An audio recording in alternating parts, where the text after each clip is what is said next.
नमस्कार, जनप्रवाद सुपरफास्ट में आपका स्वागत है। मैं हूं हेमेंद्र सिंह। एक नजर डालते हैं आज की सुर्खियों पर। कृषि कानूनों के विरोध में दिल्ली सीमा पर बैठे किसानों ने सख्त तेवर अपना लिए हैं। सरकार से वार्ता से पहले किसानों ने संसद का विशेष सत्र बुलाकर तीनों कानून रद्द करने की मांग की है। किसानों ने कहा कि अगर मांगे पूरी नहीं होती हैं तो वे दिल्ली के सारे रास्ते जाम कर देंगे। किसानों ने केंद्र सरकार को अपनी आपत्तियों की सूची सौंप दी है। सरकार से चौथे दौर की वार्ता से पहले किसान नेताओं ने सिंघू बॉर्डर पर मैराथन बैठक की, जिसके बाद किसानों ने 5 दिसंबर को देशव्यापी प्रदर्शन करने का ऐलान किया है। इसके अलावा सोमवार को खिलाड़ी और दूसरे पुरस्कार विजेता केंद्र को अपना अवार्ड लौटाएंगे। धमकी के बाद दिल्ली में किसानों के प्रवेश को रोकने के लिए सभी बॉर्डरों पर सख्ती बढ़ा दी गई है। वीआईपी लोगों के आवास पर किसानों को रोकने के लिए सुरक्षा के कड़े बंदोबस्त किए गए हैं। इसके अलावा स्पेशल ब्रांच के पुलिसकर्मी सादी वर्दी में तैनात किए गए हैं। नए कृषि कानूनों पर सरकार ने साफ कर दिया है कि वो एमएसपी पर खरीद को अनिवार्य नहीं करेगी। बातचीत के दौरान किसान संगठनों को मंडियों का अस्तित्व बचाए रखने और एमएसपी को बरकरार रखने का ठोस आश्वासन देगी। नई दिल्ली में किसानों और केंद्र सरकार के बीच होने वाली वार्ता से पहले पंजाब के सीएम और गृह मंत्री अमित शाह के बीच बैठक होगी। दोनों नेताओं के बीच वार्ता का मुद्दा कृषि कानून होगा। ये बातचीत गतिरोध को समाप्त करने के लिए बीच का रास्ता निकालने पर होगी। किसान आंदोलन का असर सब्जियों और फलों पर भी देखने को मिल रहा है। किसान सब्जी लेकर मंडी नहीं पहुंच पा रहे हैं। वो अपना माल मंडी की बजाय आसपास के बाजारों में औने पौने दामों पर बेचने को मजबूर हैं। इससे मंडी में सब्जियों के दाम बढ़ने शुरू हो गए हैं। आंदोलन की फंडिंग पर उठने वाले सवालों का किसानों ने जवाब दिया। उन्होंने कहा है कि किसान आंदोलन का बही खाता है। हर गांव से साल में 2 बार चंदा इकट्ठा किया जाता है। हर 6 महीने में 2.5 लाख रुपए का चंदा इकट्ठा होता है। इसलिए किसानों के पास फंड की कोई कमी नहीं है। किसान आंदोलन को चंदा देने वाले संगठनों ने आंकड़े जारी किए हैं। इनमें पंजाब के डेमोक्रेटिक टीचर्स फेडरेशन ने 10 लाख रुपए का चंदा दिया है। उग्राहा यूनियन के उपाध्यक्ष झंडा सिंह ने बताया कि उनके 8,000 बही खाता हैं। वो 14,000 गांव से चंदा लेते हैं। राहुल गांधी ने केंद्रीय कृषि कानूनों को लेकर केंद्र सरकार पर निशाना साधा है। राहुल ने कहा है कि किसान दिल्ली बॉर्डर पर कानून में बदलाव की मांग कर रहे हैं, लेकिन सरकार बदलाव करने के बजाय बातचीत का ढकोसला कर रही है।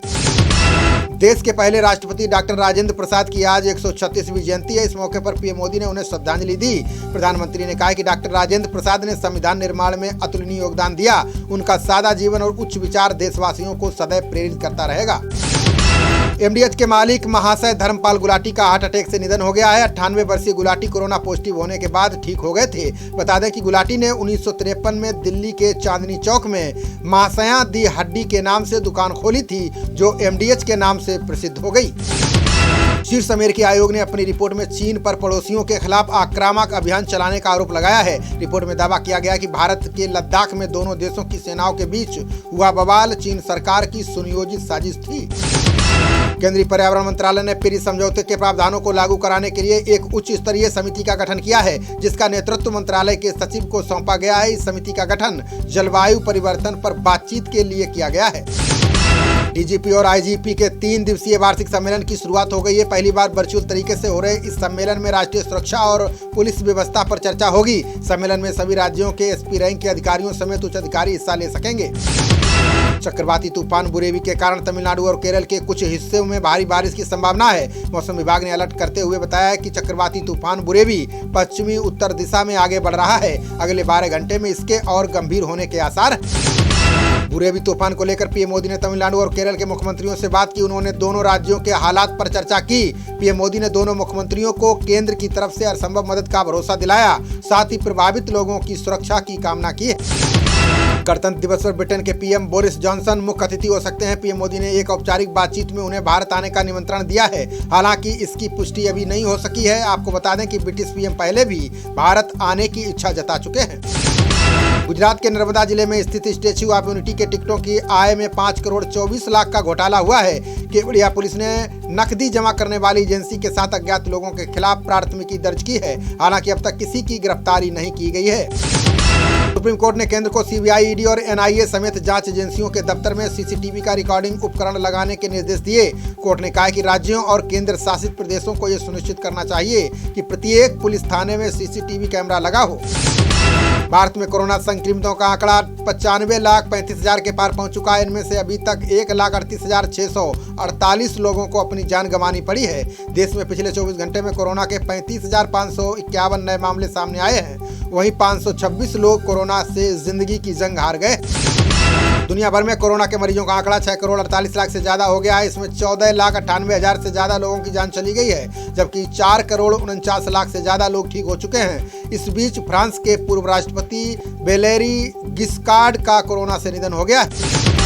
अमेरिका में कोरोना के बढ़ते मामलों के बीच 15 दिसंबर से वैक्सीन लगाने की शुरुआत हो सकती है। टीकाकरण को लेकर बड़ी योजना तैयार कर ली गई है। अगले साल फरवरी के अंत तक देश में 10 करोड़ लोगों को टीका लगाने की तैयारी है। इसके 100 नेता और मंत्री आज से शुरू हो रहे संयुक्त राष्ट्र महासभा के कोरोना पर विशेष सत्र को संबोधित करेंगे। इसमें कोरोना के प्रभाव और वैश्विक स्वास्थ्य संकट से निपटने के लिए जरूरी कदमों पर चर्चा की जाएगी। 2 दिवसीय इस विशेष सत्र को गुतारेस भी संबोधित करेंगे। मध्य प्रदेश के इंदौर में दूध फाड़ने के लिए प्रतिबंधित रसायन के इस्तेमाल के खिलाफ प्रशासन ने सख्त कदम उठाया है। प्रशासन ने 2 डेयरी संस्थानों के मालिकों पर NSA लगाने का फैसला किया है। अतिरिक्त जिला मजिस्ट्रेट अभय बेडेकर ने ये जानकारी दी है। भ्रष्टाचार के आरोपों का सामना कर रहे इजराइल के पीएम नेतन्याहू की मुश्किलें और बढ़ गई हैं। इजरायली सांसदों ने संसद भंग करने के लिए प्रस्ताव को प्राथमिक वोट के जरिए पारित कर दिया है। इसके साथ ही देश 2 साल से भी कम समय में चौथी बार आम चुनाव के करीब पहुंच गया है। इलाहाबाद हाईकोर्ट ने लिव इन रिलेशन में रह रहे जोड़ों को बड़ी राहत दी है। कोर्ट ने कहा है कि लिव इन रिलेशनशिप को वैधानिक मान्यता प्राप्त है, इसलिए किसी भी व्यक्ति को 2 वयस्क लोगों के बिना शादी किए शांतिपूर्वक साथ जीवन व्यतीत करने में हस्तक्षेप का अधिकार नहीं है। हरियाणा के पूर्व मुख्यमंत्री ओम प्रकाश चौटाला को कोरोना हो गया है। जांच रिपोर्ट पॉजिटिव आने के बाद चौटाला को मेदांता अस्पताल में भर्ती कराया गया है। डॉक्टरों ने बताया कि उन्हें सांस लेने में थोड़ी दिक्कत हो रही है। एहतियातन उन्हें आइसोलेशन में रखा गया है। धार्मिक भेदभाव और दहशतगर्दी के मुद्दे पर भारत ने पाकिस्तान को UN के मंच पर लताड़ लगाई है। भारत के सचिव आशीष शर्मा ने कहा है कि अगर पाकिस्तान सीमा पर दहशतगर्दी के समर्थन को रोकता है तो हम शांति की वास्तविक संस्कृति का प्रयास कर सकते हैं। टाटा समूह के चेयरमैन रतन टाटा ने नया प्रोजेक्ट लॉन्च कर दिया है, जिसके तहत door to door diesel delivery शुरू कर दी गई है। वो लोगों को घर बैठे डीजल मंगवाने की सुविधा देंगे। इसकी शुरुआत दिल्ली, हरियाणा, यूपी, हिमाचल और पंजाब से की गई है। केंद्रीय स्वास्थ्य मंत्री हर्षवर्धन ने भारत स्वीडन स्वास्थ्य नवोन्मेष केंद्र के वार्षिक सम्मेलन को संबोधित किया। उन्होंने कहा कि कोरोना महामारी ने सभी देशों को बड़ी सीख दी है। ऐसी चुनौतियों से निपटने के लिए सभी देशों को एक साथ आना होगा। भारतीय वायुसेना के आंध्र प्रदेश के वायुसेना स्टेशन से मिसाइल अभ्यास किया गया। इस दौरान रूस द्वारा निर्मित कम दूरी की इग्ला मिसाइलों के साथ भारत द्वारा विकसित आकाश मिसाइल दागी गई। वायुसेना ने इस कार्यक्रम को सफल बताते हुए कहा कि आगे भी अभ्यास जारी रहेगा। भारतीय अर्थव्यवस्था पर नीति आयोग के उपाध्यक्ष राजीव कुमार ने बड़ा बयान दिया। राजीव कुमार ने कहा है कि भारतीय अर्थव्यवस्था कोरोना महामारी के संकट से उबर गई है। इसमें गिरावट के बजाय बढ़ोतरी दर्ज की गई है। चालू वित्त वर्ष की चौथी तिमाही जनवरी-मार्च में तेजी से वृद्धि हुई है। केंद्रीय मंत्री नितिन गडकरी ने कहा है कि मोदी सरकार 25 लाख करोड़ रुपए की सड़क परियोजनाएं शुरू करेगी। सरकार ने 65,000 करोड़ रुपए की 2 बड़ी परियोजनाओं को मंजूरी दी है, जिसमें 35,000 करोड़ रुपए की अमृतसर अजमेर एक्सप्रेस राजमार्ग परियोजना शामिल है। मुंबई दौरे के दौरान सीएम योगी ने उद्योगपतियों को राज्य में निवेश के लिए आमंत्रित किया। उन्होंने उद्योगपतियों से सुरक्षा, सम्मान और बेहतर माहौल उपलब्ध कराने का वादा किया। सीएम योगी ने कहा कि प्रदेश के कई जिलों में PPP मॉडल पर मेडिकल कॉलेज बनाए जा सकते हैं।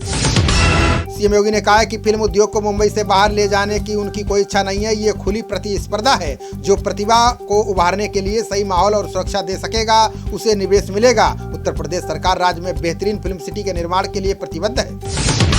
ऑक्सफोर्ड यूनियन डिबेटिंग सोसाइटी ने अंतिम समय में कार्यक्रम रद्द कर दिया है। इस कार्यक्रम को संबोधित करने वाली ममता बनर्जी पहली भारतीय महिला मुख्यमंत्री बनने वाली थी। इससे नाराज TMC ने दावा किया है कि आयोजकों पर राजनीतिक दबाव डाला गया है। छत्तीसगढ़ सीएम भूपेश बघेल ने पीएम मोदी को पत्र लिखा है। उन्होंने पीएम मोदी से अनुरोध किया है कि छत्तीसगढ़ आदिवासी बाहुल राज्य है। ऐसे में राज्य के निवासियों को प्राथमिकता के आधार पर निःशुल्क कोरोना टीका उपलब्ध करवाया जाए। जल सेना को 2022 के आरंभ में स्वदेशी विमान वाहक पोत IAC मिल जाएगा। यह जानकारी वाइस एडमिरल अनिल कुमार चावला ने दी है। उन्होंने कहा कि कोचीन शिपयार्ड लिमिटेड के तहत इसका निर्माण हो रहा है। पोत का निर्माण कार्य अंतिम चरण में पहुंच चुका है। शियद अध्यक्ष सुखबीर सिंह बादल ने दिल्ली सीएम केजरीवाल पर निशाना साधा। उन्होंने कहा कि केजरीवाल ने कृषि कानूनों को लागू करके किसानों की पीठ में छुरा भोंकने का काम किया है। घड़ियाली आंसू बहाने वाले मुहावरे को बदलकर केजरीवाल आंसू कर देना चाहिए। दिल्ली बवाल मामले के आरोपी उमर खालिद को कोर्ट ने झटका दिया है। कोर्ट ने खालिद की जमानत वाली याचिका खारिज कर दी है। साथ ही उत्तर पूर्वी दिल्ली क्षेत्र के बवाल मामले में 14 दिन के लिए न्यायिक हिरासत और बढ़ा दी गई है। पश्चिम बंगाल सरकार में मंत्री रहे शुभेंदु अधिकारी अब सीएम ममता के साथ ही रहेंगे। TMC नेता सौगात रॉय ने बताया कि शुभेंदु अधिकारी और पार्टी नेतृत्व के बीच गलतफहमियां पैदा हो गई थी। इनको संवाद के जरिए दूर कर लिया गया है। अब वो पार्टी में ही रहेंगे। स्वास्थ्य सचिव के बयान पर कांग्रेस ने पीएम मोदी पर निशाना साधा। रणदीप सुरजेवाला ने कहा है कि हर नागरिक को मुफ्त में कोरोना टीका लगाने के वादे से मोदी सरकार ने पलटी मार ली है। बता दें कि सचिव ने कहा था कि सरकार ने सभी के टीकाकरण की बात कभी नहीं की। गुजरात के पूर्व मंत्री कांति भाई गामित को पुलिस ने महामारी कानून के तहत गिरफ्तार किया है। गामित की पोती के सगाई समारोह में 2000 से अधिक लोग पहुंचे थे, जिसका वीडियो सोशल मीडिया पर वायरल हो गया था, जिसके बाद गामित के बेटे और 16 अन्य व्यक्तियों पर कार्रवाई हुई है। भाजपा ने पश्चिम बंगाल चुनाव के लिए नया प्लान बनाया। इसके तहत पार्टी के कार्यकर्ता 1 करोड़ से अधिक परिवारों के पास जाएंगे और ममता बनर्जी की नाकामियों के बारे में लोगों को बताएंगे। बंगाल भाजपा अध्यक्ष दिलीप घोष ने यह जानकारी दी। पंजाब सीएम अमरिंदर सिंह ने मुख्यमंत्री केजरीवाल को डरपोक व्यक्ति बताया। उन्होंने कहा कि केजरीवाल ने 3 कृषि कानूनों में से एक कानून को दिल्ली में लागू कर दिया है। केजरीवाल सरकार ने किसानों को धोखा दिया है। आप सरकार किसान आंदोलन को कमजोर करने में लगी। केंद्रीय जल शक्ति मंत्री गजेंद्र सिंह शेखावत ने जलाशयों के नवीनीकरण पर जोर दिया। उन्होंने कहा कि मोदी सरकार ने कोरोना महामारी के बावजूद इस साल 7 लाख जलाशयों का पुनर्निर्माण किया। इससे वर्षा जल संचय होगा। सरकार ने जल स्वच्छता को शीर्ष प्राथमिकता दी है।